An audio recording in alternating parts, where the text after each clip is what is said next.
Good morning dear student. देखो last class अपने electrochemistry के एक बहुत बड़े पोर्शन की बात कर चुके थे और एक अपना गैलोरिक सेल के बारे में पूरा का पूरा खत्म कर देता है। ठीक है बेला, है ना। अच्छा, अब देखो बालक कि आज अपने एक इंपॉर्टेंट टॉपिक के बारे में बात करते हैं। एक विद्युत रसायन के एक बहुत बड़े टॉपिक के अंदर एंटर करने वाले हैं ना। हाँ, ज्यादा बड़ा तो उसे नहीं खींचेंगे। हाँ, जितना आपने गैलोनिक सेल के बारे में डिस्कस किया था आपका हो गया सर, इतने सारे लेक्चर हो गए, है ना। सिर्फ आपने गैलोनिक सेल बताया। अरे बालक, मैंने आपके छोटे से छोटे कॉन्सेप्ट को क्लियर कर दिया, क्योंकि भाई एनसीईआरटी है ना। जहाँ एनसीईआरटी की बात आ जाए तो देखो क्वेश्चन कहीं से भी छोटे से छोटा क्वेश्चन को उठाया जा सकता है। तो आपको ये है कि आपको बहुत अच्छे से पढ़ना पड़ेगा, ध्यान लगाकर पढ़ना पड़ेगा, ठीक है ना। एनसीईआरटी पे फिर से बोल रहा हूं, एनसीईआरटी तो देखो छोटे से छोटा क्वेश्चन पूछा जा सकता है। तो आपको हर एक टॉपिक को अच्छे से क्लियर करना है, ठीक है ना। देखो एक बहुत बड़ी आपने न्यूज़ तो सुनी होगी, हाँ स्कूल ओपन हो रही है। कुछ बच्चे तो खुश हो रहे होंगे, हाँ 1 तारीख को स्कूल पहुंचना है। और कुछ बच्चों को परेशानी कर रही यार, है घर के अंदर अच्छे थे पता नहीं क्या कर दिया। खैर कोई दिक्कत नहीं है, आप लोग को पढ़ना है, मकसद यही है कि सर जनरली पढ़ना है, ठीक है। स्टार्ट कर ले अपना आगे का टॉपिक बिना वक्त कमाए, वैसे भी वक्त कम है ना। आज का अपना बहुत ही इंपॉर्टेंट टॉपिक है जिसका नाम है वैद्युत अपघट्य। वैद्युत अपघट्य और वैद्युत अपघट्य सेल, ये हमारे लिए बहुत ज्यादा इंपॉर्टेंट है। हाँ, एक बात और सर, इसके प्रश्न पहले प्रीवियस पेपर में आपको मिल जाएंगे, है ना। 1 साल छोड़कर 1 साल राजस्थान बोर्ड क्या करती है, 1 साल छोड़कर 1 साल या 2 साल छोड़कर एक बार, है ना, यहां से प्रश्न को बनाई लेती है। तो इलेक्ट्रोलाइटिक सेल वेरी इंपॉर्टेंट, ठीक है। इससे रिलेट करके काफी सारे आपके पास क्वेश्चंस भी आने वाले हैं, है ना। जैसे आप कोल्सो रो पढ़ते हो, कितने भी आप लो पढ़ते हो, सबके सब इसी के ऊपर एप्लीकेबल रहेंगे। एक पार्ट पूरा रहा, एक पार्ट ये रहा और एक पार्ट अपना बैटरी का रहा, ठीक है। तो पूरा चैप्टर फर्दर अपने 3 पार्ट के अंदर डिवाइड है, अपने सेकंड पार्ट के अंदर है। और सेकंड पार्ट को ज्यादा लंबा नहीं खींचेंगे, फिर इसको फास्ट खत्म करेंगे और फास्ट खत्म करने के बाद अपने थर्ड पार्ट के अंदर पहुंचकर फिनिश करेंगे, ठीक है। न्यूमेरिकल का पार्ट जनरली अपना पूरा हो चुका है। हाँ, यहां से न्यूमेरिकल आते हैं सेकंड पार्ट से, लेकिन उतने नहीं जितने आप सोचते हो। ज्यादा न्यूमेरिकल का पड़ाव अपना पूरा हो गया। यहां पर बहुत कम न्यूमेरिकल का पोर्शन बचा है, अब बहुत कम है। तो अपने नो डाउट के सर अब पूरा थ्योरी का, तो थ्योरी के अकॉर्डिंग ही बात की जाएगी, ठीक है ना। स्टार्ट कर ले अपन, चलो बालक। तो सर अपने आगे का हेडिंग है, हेडिंग लगाएगा सर। एक तो हेडिंग हमारे पास वैद्युत अपघट्य, हाँ वैद्युत अपघट्य और वैद्युत अपघट्य सेल। अब देखो सर, मेरी हैंडराइटिंग कुछ ऐसी ही है, आप लोग बस बातों को सुनो और उसी प्रकार से आप लिखते चलना, वैद्युत अपघट्य सेल। अच्छा देखो, कुछ बच्चों के तो दिमाग के घोड़े दौड़ गए, और घोड़े दौड़े तो उन्होंने कहा सर ये तो पढ़ रखा हमने, है ना। कैसे पढ़ा है, कहां पढ़ा है सर, इनको आप लोगों ने क्या क्या छोटी क्लासों के अंदर आप लोगों ने पढ़ रखा है। अच्छा, छोटी क्लासों के अंदर आपने क्या पढ़ा, और साथ में आप एक बात याद करो कि सर अपन ने क्या क्या था फर्स्ट लेक्चर, जहां पर अपने गैल्वेनिक सेल को समझना स्टार्ट किया था। याद आ रहा कुछ, जहां पर गैल्वेनिक सेल को समझना स्टार्ट किया था वहीं पर अपन ने क्या कर दिया, वैद्युत अपघट्य को थोड़ा सा हल्की बातों के अंदर साथ में इसको समाप्त किया था, ठीक है। लेकिन सर वहां पर तो बहुत छोटा कहा था, लेकिन इसको थोड़ा सा अच्छे से पढ़ेंगे, ठीक है।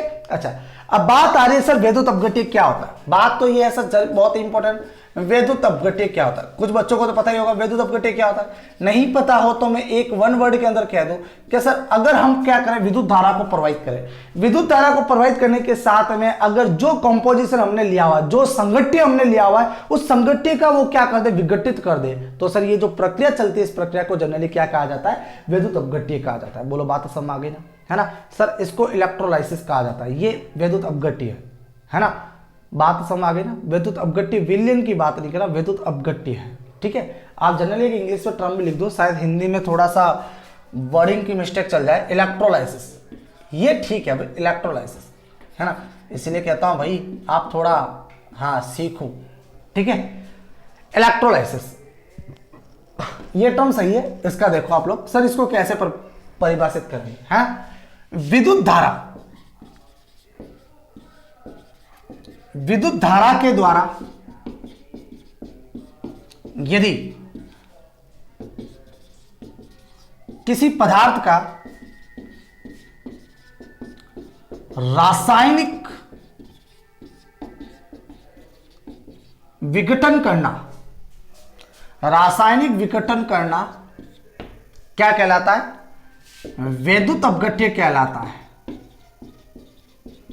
वैद्युत अपघट्य कहलाता है, पहली बात। बात नंबर 2, सर वैद्युत अपघट्य किसका करवाया जा सकता है, क्या सबका करवाया जा सकता है, ना मुन्ना।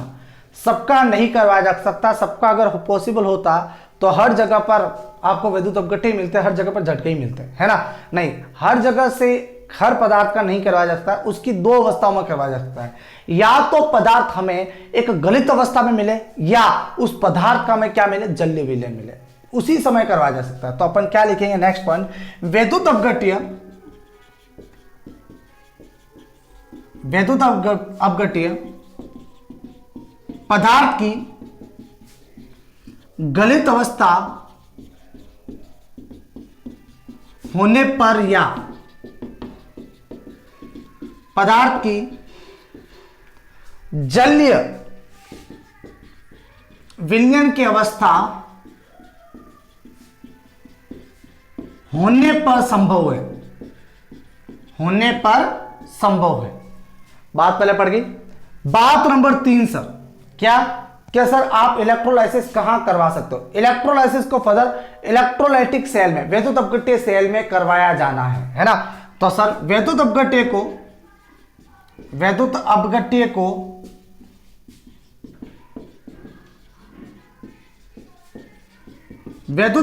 सेल में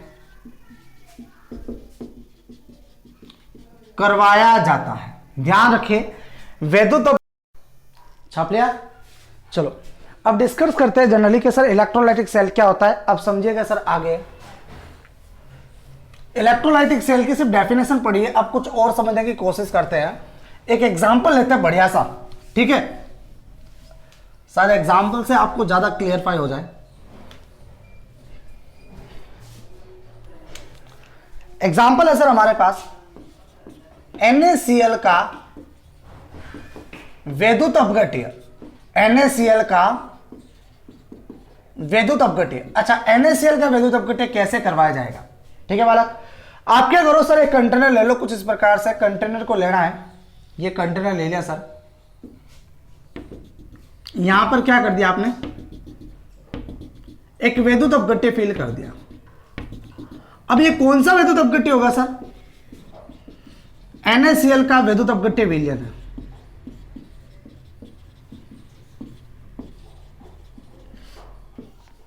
ठीक है, यहां आप क्या कर लो, 2 इलेक्ट्रोड लगा दो बालक। ये सर इलेक्ट्रोड को अपने अरेंज कर लिया, ठीक है। ऊपर हेडिंग तो हटा दो, जगह थोड़ी कम रही है ना। ये लो सर, यहां क्या करो आप लोग, एक बैटरी अरेंज कर दो, ठीक है। आप लोग जानते हो कि सर बड़ा वाले सिरे को हमेशा प्लस से लिखा जाता है और छोटे वाले को क्या लिखा जाता है, माइनस वाला लिखा जाता है। बड़े वाले को प्यार से मैं क्या कहूंगा, एनोड कहूंगा, और यहां पर माइनस वाले को क्या कहूंगा, कैथोड कहूंगा। अच्छा, अब कुछ बच्चों के दिमाग में तो क्या दौड़ गए भाई, घोड़े दौड़ना स्टार्ट हो गए, है ना।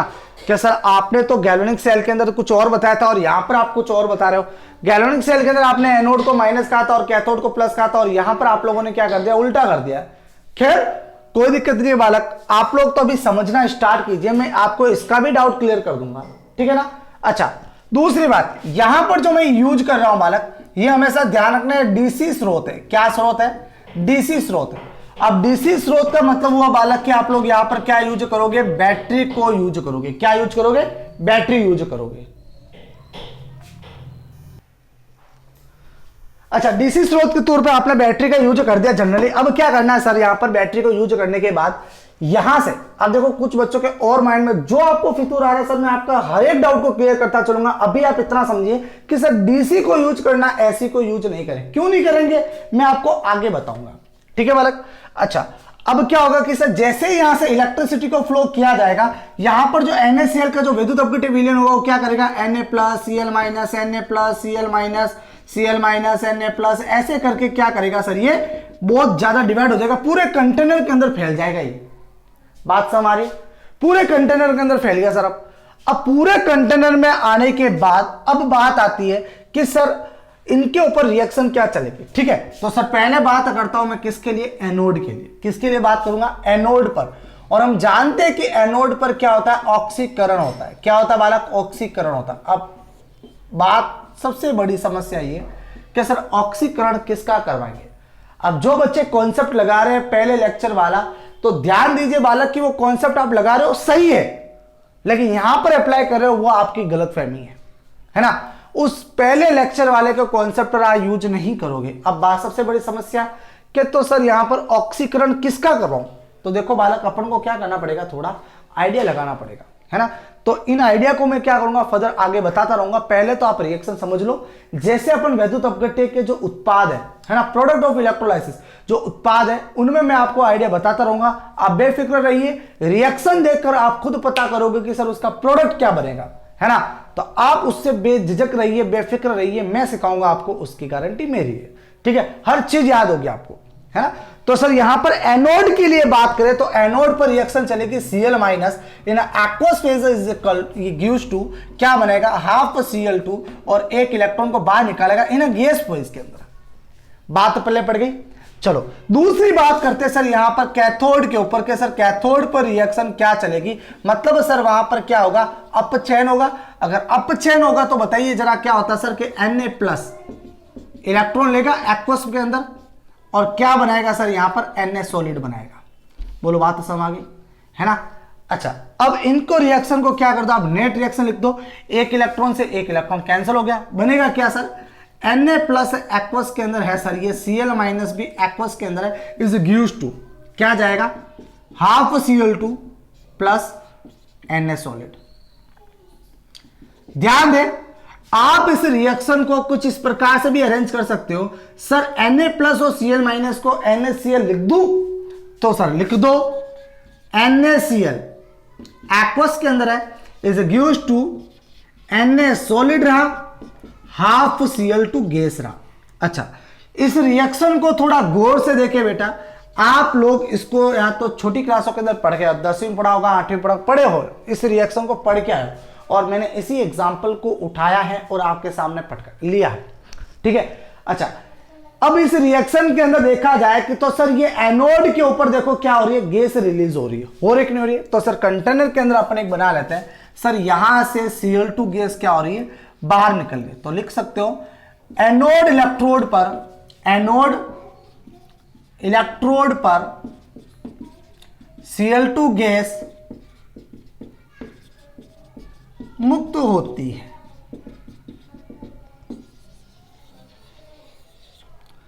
एनोड इलेक्ट्रोड पर Cl2 गैस मुक्त होती है, इसका आप ध्यान रखोगे। अच्छा इस रिएक्शन के अंदर देखो फर्दर की यहां पर अपने क्या क्या है, NaCl जो है बेटा क्या लिया, एक्वस के अंदर लिया। अगर एक्वस के अंदर लिया मतलब इसके अंदर वाटर तो ऐड होगा, अरे भू है पानी जल तो इसके अंदर क्या होगा, ऐड होगा। अच्छा यहां पर इलेक्ट्रोलाइसिस से NaCl का जो है कुछ इस प्रकार से इलेक्ट्रोलाइसिस हो रहा है। अगर हमारे पास वाटर होता तो किस प्रकार से होता सर, वाटर का कुछ इस प्रकार होता, H2O जो होता वो हाफ ये बनाता कुछ इस प्रकार से, है ना, हाफ O2 बनाता, बराबर।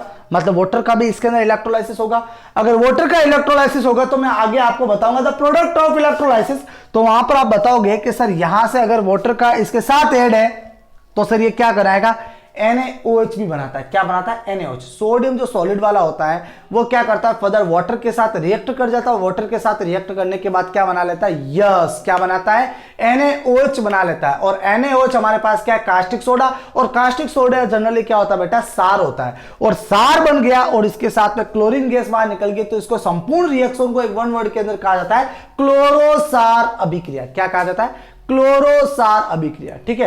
ये 2015 के अंदर भी प्रश्न आया था, क्लोरोसार अभिक्रिया से रिलेट करके, विद्युत अपघट्य को रिलेट करके। हाँ छोटी क्लास का प्रश्न था लेकिन 12th क्लास में डाल दिया, किसी बच्चे को पता नहीं होता है कि जनरल सर इलेक्ट्रोलाइसिस करने से क्लोरोसार कैसे बन पाएगा, ठीक है। तो सर इस अभिक्रिया को जनरली क्लोरोसार अभिक्रिया के नाम से भी जाना जाता है ना। क्यों जाना जाता है, क्योंकि सर यहां पर एक्वस है। अभी आप इतना समझे कि सर NaCl का अगर इलेक्ट्रोलाइसिस करवाया जाए तो सर हमें सॉलिड में मिलता है सोडियम, और क्लोरीन गैस है वो क्या करती है, एनोड पर बाहर निकलती है, एनोड इलेक्ट्रोड पर बाहर निकलती है ना। लेकिन कभी कभार क्या होता है कि अपन को पता नहीं होता, हाँ सर ये एनोड है या कैथोड है, तो आप लोग गैस को भी देख के पता कर सकते हो, लेकिन बैटरी के सिरे को देखकर पता करना आसान होता है, ठीक है ना। अच्छा आप इतना उतारे, फिर मैं फर्दर आपको आगे और डिस्कस करता हूं। मैं आपके जितने भी डाउट हैं उनको एक साथ अपन क्लियर करने की कोशिश करते हैं, ठीक है बेटा। फटाफट उतारो फिर आगे डिस्कस करते हैं।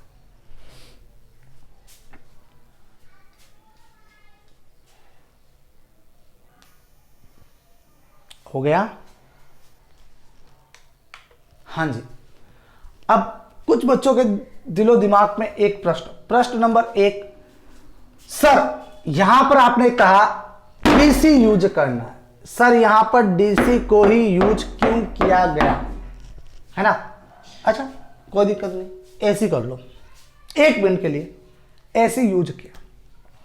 अब एसी करंट में क्या होता है, पड़ते धारा क्या करती है सर, वो क्या करती है, अगर 50 हर्ट्ज की आ रही है, 60 हर्ट्ज की आ रही है, इसका मतलब समझते हो आप लोग 50 हर्ट्ज का, सर 50 हर्ट्ज और 60 हर्ट्ज का मतलब होता है 1 सेकंड के अंदर उसका जो कर्व है कभी ऊपर कभी नीचे, कभी ऊपर कभी नीचे, 1 सेकंड में वो 50 बार बंद चालू ऐसा कुछ इस प्रकार हो जाता है।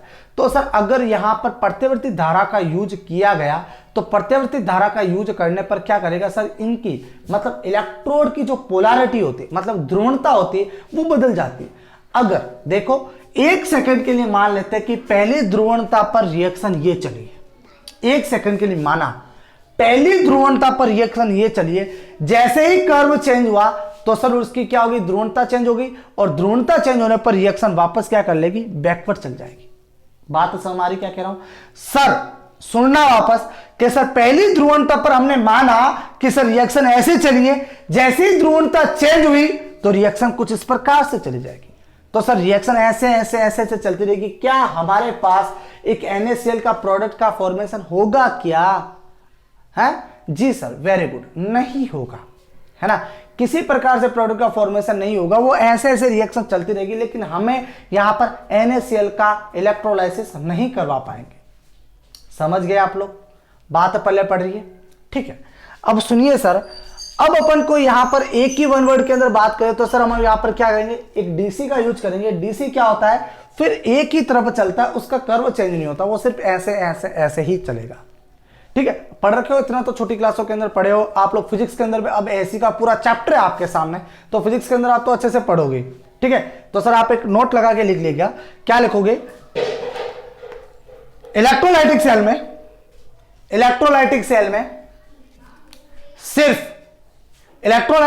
में सिर्फ डीसी स्रोत का ही प्रयोग किया जाता है, डीसी स्रोत का ही प्रयोग किया जाता है, सिर्फ डीसी स्रोत का ही प्रयोग किया जाता है। क्योंकि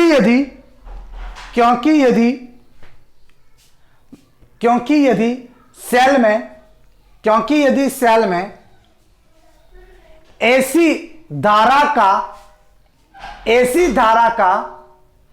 प्रयोग किया जाता है तो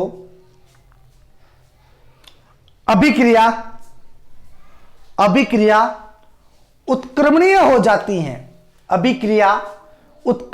जाती है, इसी कारण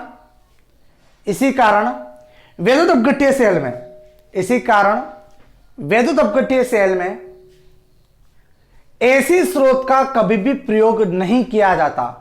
इसी कारण विद्युत अपघट्य सेल में एसी स्रोत का कभी प्रयोग नहीं किया जाता, एसी स्रोत का कभी प्रयोग नहीं किया जाता। लिख दिया बालक, चलो अब एक डाउट था आपको सामने, ये क्लियर हो गया।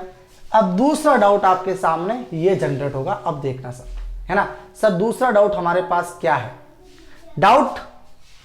डाउट नंबर 2, है ना। अच्छा यार बैटरी हटा दी, खैर थोड़ा सा वापस बना लेते हैं। सर आपने यहां पर एनोड को कुछ इस प्रकार लिखा, सर मैंने आपको कहा था सिर्फ और सिर्फ वही एक सेल हमारे पास, कौन सा वाला, गैलोनिक सेल, जहां पर एनोड को आप क्या करोगे, नेगेटिव ले करोगे। लेकिन जितने भी सेल आ जाए आंख बंद करके एनोड पॉजिटिव। अब सर एनोड पॉजिटिव को एनोड क्यों कहा है, याद करे बालक, अपने परमाणु संरचना चैप्टर पढ़ा था, पढ़ा ना सर, उसके अंदर अपने एनोड किरण के बारे में पढ़ा था। और एनोड किरण हमेशा क्या होता है, एक पॉजिटिव होता है। कैसा होता है, पॉजिटिव होता है, बराबर। अच्छा एनोड किरण पॉजिटिव मतलब एक प्रोटॉन रहा, और प्रोटॉन पर आवेश क्या रहा बेटा, प्लस आवेश रहा। कैसा आवेश रहा, प्लस आवेश। अच्छा प्लस आवेश अपन निकाल सकते हैं कि एनोड हमेशा क्या रहेगा, प्लस, और कैथोड किरण से आप क्या समझोगे, इलेक्ट्रॉन, और इलेक्ट्रॉन पे चार्ज क्या होता है, माइनस। लेकिन अब आप कहोगे सर हम तो भूल जा रहे हैं, हमें तो लॉजिकल से बताओ जरा, है ना। तो लॉजिकल से पता करना है तो सर देखो जरा कि यहां पर नेगेटिव, तो ये पूरा चार्ज क्या रहा, नेगेटिव, और हम जानते हैं कि सर Na प्लस है और ये माइनस है, तो देखो ये इसको क्या करेगा, अपनी तरफ खींचेगा, प्लस वाले इधर जा रहे हैं और प्लस वाले क्या है हमारे पास, केटायन है, और है कि नहीं है, इंग्लिश में याद करना थोड़ा, केटायन है, तो केटायन से कैथोड और Cl minus, minus charge anion, anion से एनोड। बोलो बात समझ में आ गई है ना। तो जनरली अपन इतना समझ चुके हैं, ठीक है बालक। अब डाउट नंबर 2 आपके सामने ये जनरेट होता है कि सर हम देखा जाए तो सर यहां पर सोडियम जो होता है, सोडियम हमारे पास यहां पर मोर रिएक्टिव है ना, सोडियम हमारे पास क्या है, मोर रिएक्टिव है, सोडियम हमारे पास क्या है, मोर रिएक्टिव है, ठीक है। अच्छा मोर रिएक्टिव मतलब अधिक सक्रिय है, तो सर हमने जहां पर पहला लेक्चर हमने कंप्लीट किया था वहां पर पढ़ा था सोडियम हमारे पास अधिक सक्रिय है, तो अधिक सक्रिय होने पर क्या करेगा सर, हाँ अधिक सक्रिय का मतलब वो इलेक्ट्रॉन को आसानी से लूज कर देगा, करेगा कि नहीं करेगा, रे बिल्कुल करेगा सर, है ना। अपने जिंक और कॉपर से रिलेट करके क्या था, जिंक अधिक सक्रिय, तो सर वहां पर उसका ऑक्सीकरण वहां पर अपने आसानी से दिखाई दे रहा था, लेकिन यहां पर दिखाई नहीं दे रहा सर। यहां पर सोडियम अधिक सक्रिय होने पर भी क्या नहीं हो रहा, इसका ऑक्सीकरण नहीं हो रहा। अगर ऑक्सीकरण होता तो सर ये हमारे पास प्रोग्राम कैसा होता सर, ये स्वतः अभिक्रिया होती। कैसी अभिक्रिया होती, स्वतः अभिक्रिया होती। अगर सर अगर हमारे पास यहाँ पर Na प्लस एक्वस में है और ये इलेक्ट्रॉन ले रहा है, डेट इज यहाँ पर क्या हो रहा है सर, ये सॉलिड के अंदर जा रहा है, मतलब ये कैसी अभिक्रिया है सर, अस्वतः की अभिक्रिया। कैसी अभिक्रिया है, अस्वतः की अभिक्रिया। तो सर आपका डाउट है जनरली कि सर यहां पर अपन ने ये वाली अभिक्रिया क्यों करवाई, क्योंकि अगर ये हमारे पास अधिक सक्रिय है तो ये होना चाहिए,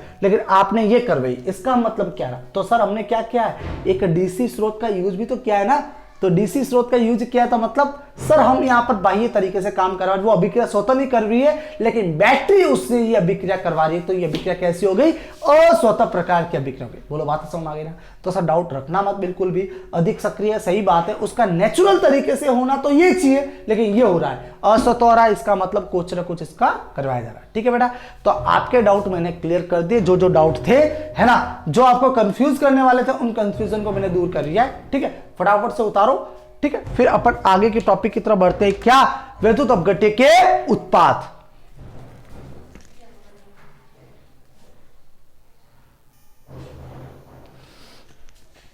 अच्छा बालक सुनिए, वक्त तो हो चुका है। अगर मैं विद्युत अपघट्य के उत्पाद को एक एप्लीकेशन को भी अगर डिस्कस करना चाहूंगा तो 15 से 20 मिनट चले जाएंगे, मतलब 10 मिनट 15 मिनट 10 मिनट तो मान के चलिए, ठीक है। अब इतना वक्त हमारे पास नहीं है कि मैं सर इतना अब और वीडियो को लेंथ कर दे, ठीक है। खैर आज अपन सिर्फ इंट्रोडक्शन को पढ़े हैं, कल की क्लास में अपन मतलब जब नेक्स्ट क्लास होगी उस समय अपन जनरली क्या करेंगे, विद्युत अपघट्य के उत्पाद कैसे। मैं अब वापस बोल रहा हूं, धैर्य रखेगा, आपको प्रत्येक चीज याद हो जाएगी, आप बेफिक्र रहो, आपको हर एक चीज को याद करवाया जाएगा, निश्चित रहना वाला, ठीक है। आपको अगर प्रोडक्ट याद नहीं हो रहे तो प्रोडक्ट को कैसे करना है उसको मैं बताऊंगा आपको, ठीक है। तो बेफिक्र रहो, बने रहिए, पढ़ते रहिए, ठीक है। आज के लिए इतना ही, बाकी का नेक्स्ट क्लास, बाय बाय।